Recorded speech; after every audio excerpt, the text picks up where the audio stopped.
Animal Farm by George Orwell, Chapter 4. By the late summer, the news of what had happened on Animal Farm had spread across half the county. Every day, Snowball and Napoleon sent out flights of pigeons whose instructions were to mingle with the animals on neighboring farms, tell them the story of the rebellion, and teach them the tune of Beasts of England. Most of this time, Mr. Jones had spent sitting in the taproom of the Red Lion at Willingdon, complaining to anyone who would listen of the monstrous injustice he had suffered in being turned out of his property by a pack of good-for-nothing animals. The other farmers sympathized in principle, but they did not at first give him much help. At heart, each of them was secretly wondering whether he could not somehow turn Jones's misfortune to his own advantage. It was lucky that the owners of the two farms which adjoined Animal Farm were on permanently bad terms. One of them, which was named Foxwood, was a large, neglected, old-fashioned farm, much overgrown by woodland, with all its pastures worn out and its hedges in a disgraceful condition. Its owner, Mr. Pilkington, was an easy-going gentleman farmer who spent most of his time in fishing or hunting according to the season. The other farm, which was called Pinchfield, was smaller and better kept. Its owner was a Mr. Frederick, a tough, shrewd man, perpetually involved in lawsuits and with a name for driving hard bargains. These two disliked each other so much that it was difficult for them to come to any agreement, even in defense of their own interests. Nevertheless, they were both thoroughly frightened by the rebellion on Animal Farm, and very anxious to prevent their own animals from learning too much about it. At first, they pretended to laugh to scorn the idea of animals managing a farm for themselves. The whole thing would be over in a fortnight, they said. They put it about that the animals on the Manor Farm, they insisted on calling it the Manor Farm. They would not tolerate the name Animal Farm, were perpetually fighting among themselves, and were also rapidly starving to death. When time passed, and the animals had evidently not starved to death, Frederick and Pilkington changed their tune and began to talk of the terrible wickedness that now flourished on Animal Farm. It was given out that the animals there practiced cannibalism, tortured one another with red-hot horseshoes, and had their females in common. This was what came of rebelling against the laws of nature, Frederick and Pilkington said. However, these stories were never fully believed. Rumors of a wonderful farm, where the human beings had been turned out and the animals managed their own affairs, continued to circulate in vague and distorted forms, and throughout that year a wave of rebelliousness ran through the countryside. Bulls, which had always been tractable, suddenly turned savage. Sheep broke down hedges and devoured the clover. Cows kicked the pail over. Hunters refused their fences and shot their riders onto the other side. Above all, the tune and even the words of Beasts of England were known everywhere. It had spread with astonishing speed. The human beings could not contain their rage when they heard this song. Though they pretended to think it merely ridiculous, they could not understand, they said, how even animals could bring themselves to sing such contemptible rubbish.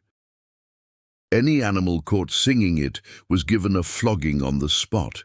And yet the song was irrepressible. The blackbirds whistled it in the hedges, the pigeons cooed it in the elms, it got into the din of the smithies and the tune of the church bells. And when the human beings listened to it, they secretly trembled, hearing in it a prophecy of their future doom.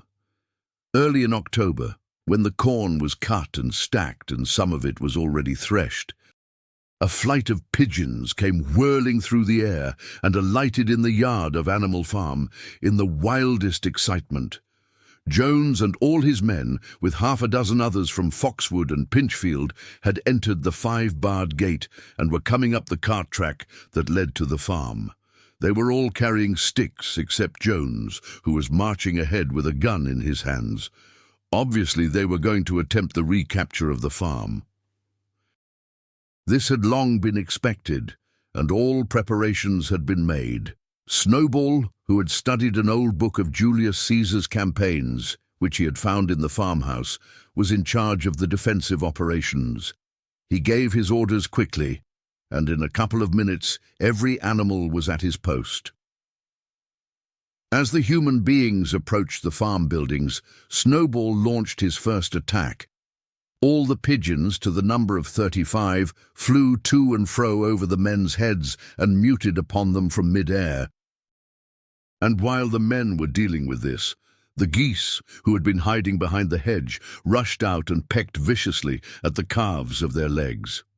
However, this was only a light skirmishing maneuver, intended to create a little disorder, and the men easily drove the geese off with their sticks. Snowball now launched his second line of attack. Muriel, Benjamin, and all the sheep, with Snowball at the head of them, rushed forward and prodded and butted the men from every side, while Benjamin turned around and lashed at them with his small hoofs.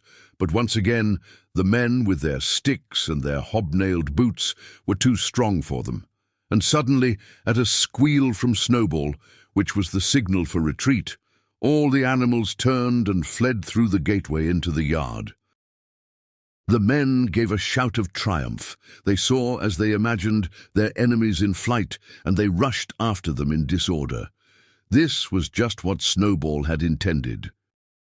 As soon as they were well inside the yard, the 3 horses, the 3 cows, and the rest of the pigs, who had been lying in ambush in the cowshed, suddenly emerged in their rear, cutting them off. Snowball now gave the signal for the charge. He himself dashed straight for Jones. Jones saw him coming, raised his gun and fired.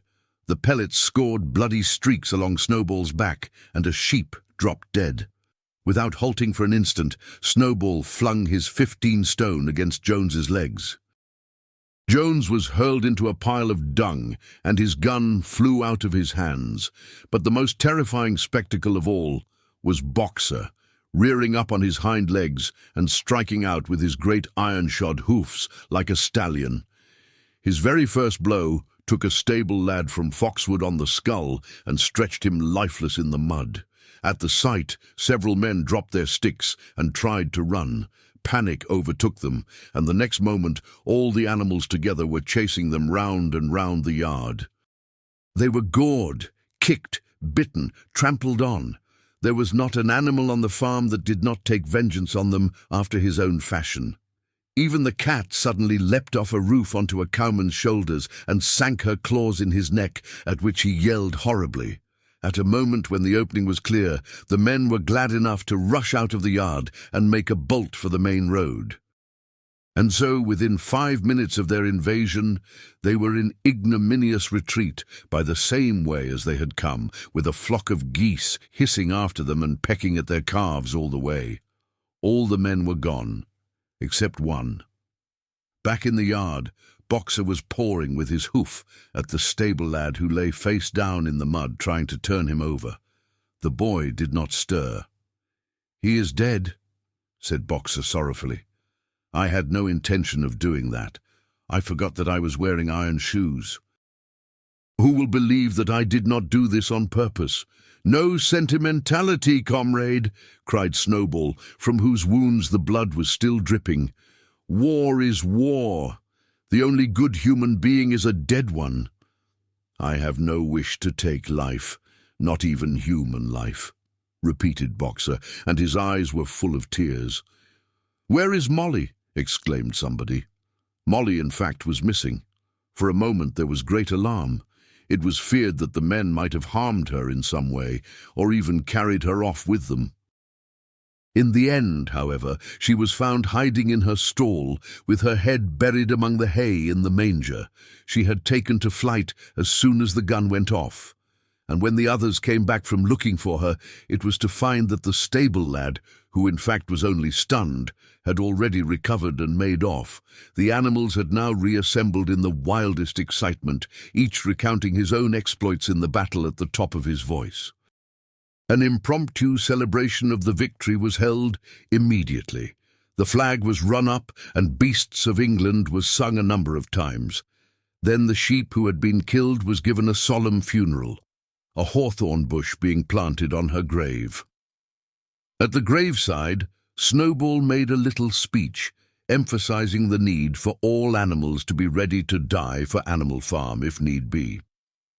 The animals decided unanimously to create a military decoration, Animal Hero First Class, which was conferred there and then on Snowball and Boxer. It consisted of a brass medal, they were really some old horse brasses which had been found in the harness room, to be worn on Sundays and holidays. There was also Animal Hero Second Class, which was conferred posthumously on the dead sheep. There was much discussion as to what the battle should be called. In the end, it was named the Battle of the Cowshed. Since that was where the ambush had been sprung, Mr. Jones's gun had been found lying in the mud, and it was known that there was a supply of cartridges in the farmhouse. It was decided to set the gun up at the foot of the flagstaff like a piece of artillery and to fire it twice a year, once on October the 12th, the anniversary of the Battle of the Cowshed, and once on Midsummer Day, the anniversary of the rebellion.